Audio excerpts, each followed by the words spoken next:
Hello, we are the Placemakers Future Shapers group, and we made an exhibition called Youth Club for the Clifton Park Museum. This is our video for In Conversation with Nick Banks, Laurie Allport and Joe O'Brien.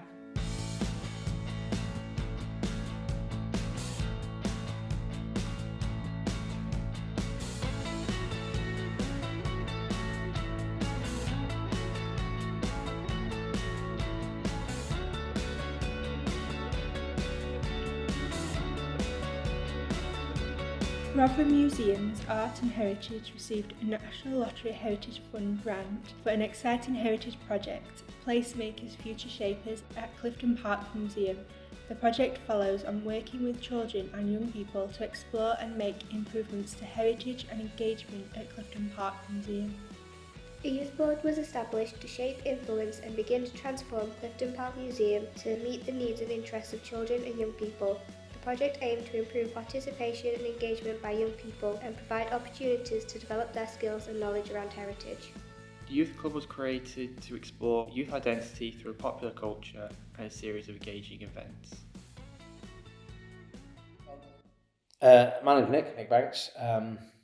I was born in the grand year of 1965 in Rotherham, and I spent my whole first 18 years here in Rotherham.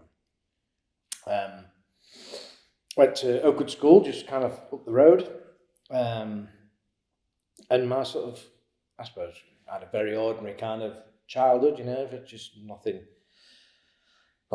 particularly spectacular or anything like that. I had no connection with music whatsoever. Parents not musical in any way, shape or form. The only thing that came close to music was having a Christmas party when the James Last album would get put on, who was a German sort of pop orchestral chap who played hits of the day, and you'd dance about and that kind of thing.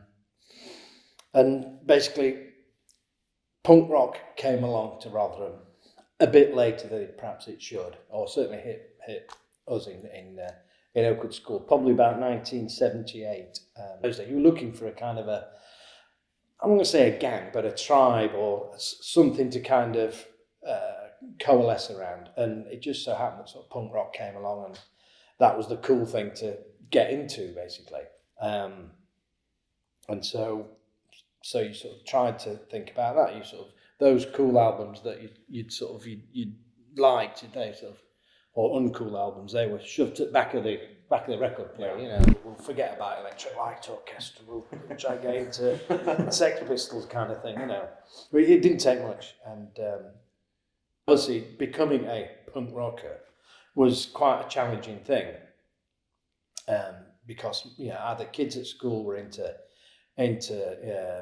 soul music or sort of chart music, or they got the flares, the long hair down here, this sort of thing. So did everyone reflect it visually at school as well? Like what kind of... Well, that's it, yeah, but it was kind of a big step to, get your haircut sort of short and spiky and be this outrageous thing called punk rock. It really was quite outrageous in a way. You were sort of opening yourself up for ridicule.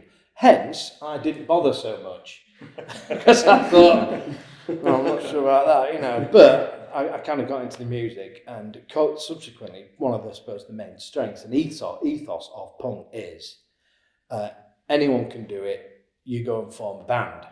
So we'll form a band, us four. What are you going to play? I don't know. What are you going to? Yeah, literally, the band was formed by pointing at each other, saying, "What are you going to play?" Someone will go, "I'll play guitar. I'll play drums. I'll play bass. I'll be singer." That kind of thing. Right, great. We're a band. Right, needing it. And that was how you sort of started, without a single clue of what to do. Anything, no instruments, no knowledge of how to play or anything. Literally like a gang aesthetic. Literally was a gang sat at school, roles, yeah. And then you had to sort of think, if we're going to do this, we're actually going to have to get some instruments and stuff. I guess it's the innocence, isn't it, as well? Just like first getting out, not having a totally clue. Not a single clue. Did you go to gigs before you started wanting to do it? No, I don't think I did. No. because my first gig I went to was in June of 1979. I was going to see The Damned at the Top Rank, Amazing. which is was Roxy and is Yeah. now the O2 Academy. And it was quite scary because, you know, we're only like 13, 14. And the best thing, we all got on, there was about 8 of us, I think. We got on the bus, the 287 from Maltby to Sheffield, went from Bottomara Road. We all piled on, we all got tickets. And we realised it was over 18s only. Right, we need a getting strategy because we're only 14.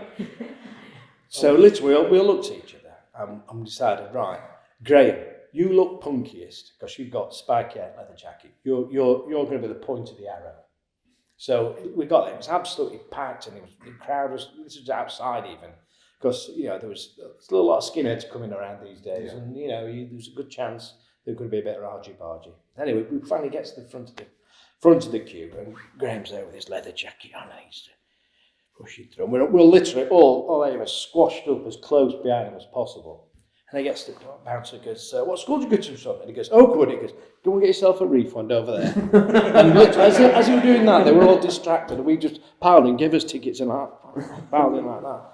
Yeah, it was, I don't know how overdo it, but it was kind of a life-changing event. Yeah. Because I'd never been to a concert, and it was just chaos. I didn't really see any particularly fighting, but there was certainly an air of menace. In there, you know, everyone's pumped out. You know, there's probably skinheads outside waiting for you and all this kind of stuff. And this visceral, loud music's going. I just came home and I was just blown away. Obviously, I was quite struggling by the time I got home because I had to run from the skinheads trying to get down to the last bus. And that really did have a massive effect on me, thinking that I want to get involved in this more in some way, you know, and I eventually did. The band bought some instruments and tried to learn how to play them. So that first concert really wanted me to get involved more. Would you remember your first show? How old were you? Yes, it was the Sitwell Arms in Whiston. Oh, yeah. Yeah. All right. Yeah, and it will have been, I would say, must have been 15. It was basically a family party, and they said, "Oh, they've got this band." 20 minutes. So we played some covers, you know. I remember played Johnny Be Good by what's his name? Chuck Berry. That's it. And probably some other sort of vaguely punky stuff. Played probably about 15 minutes, and that was it. I was going, "Oh man, well done, son. That's great." It was probably horrific.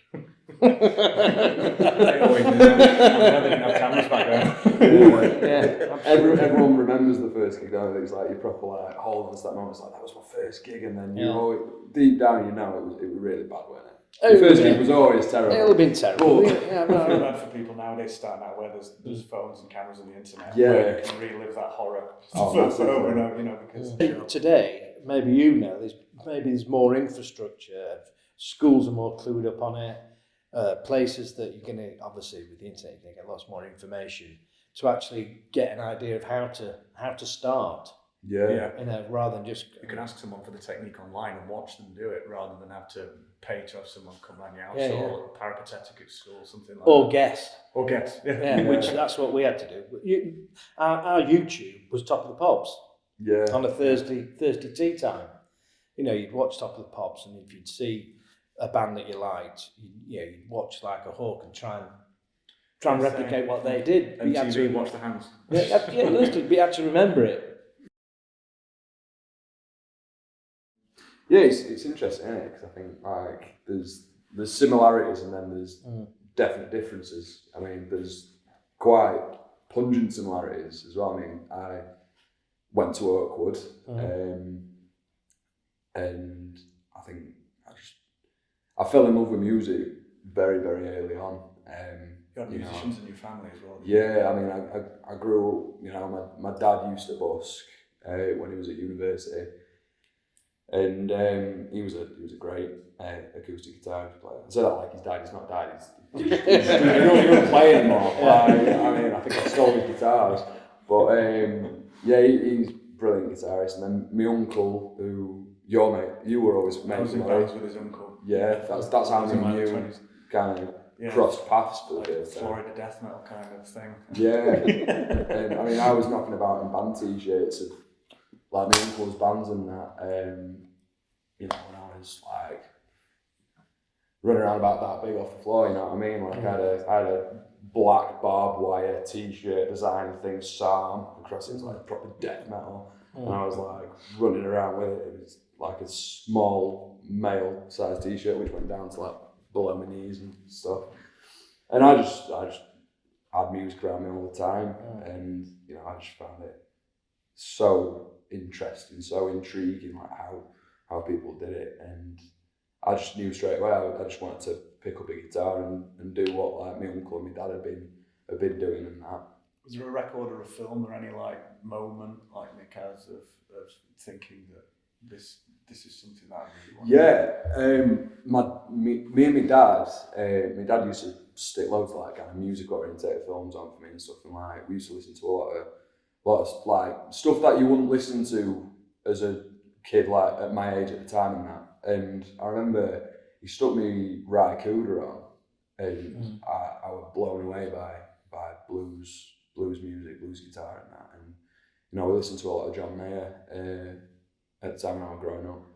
And he stuck me the Crossroads film on with Ralph Macchio, the whole Robert Johnson story, the Crossroads song, "Your Soul to the Devil," and I found it so interesting. And I fell in love with the Butterscotch Telecaster, and I was like, that's what I want to do for like the rest of my life. I want to do that. So that's kind of the moment I was like, I need to be in a band. I need to get in a band. I need to figure out how to do X, Y, Z. And it was that point where I robbed my first acoustic guitar off my dad and started learning and had a few lessons.